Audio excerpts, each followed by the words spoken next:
அஸ்ஸலாமு அலைக்கும் வரஹ்மத்துல்லாஹி வபரகாத்துஹு. தினமும் ஒரு ஹதீஸ்.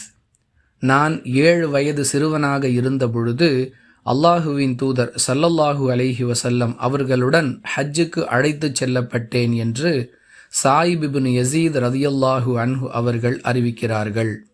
நூல் புகாரி, ஹதீஸ் எண் 1858.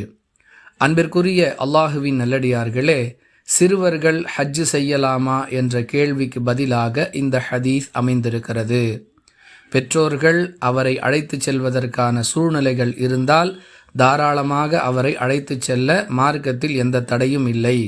ஏனெனில் அல்லாஹுவின் தூதர் ஸல்லல்லாஹு அலைஹி வஸல்லம் அவர்களுடன் இந்த பயணத்தில் சாயிப் இப்னு யஸீத் ரலியல்லாஹு அன்ஹு அவர்கள் 7 வயது சிறுவனாக பங்கெடுத்திருக்கிறார்கள் என்பதே இதற்கு ஆதாரமாக அமைந்திருக்கிறது.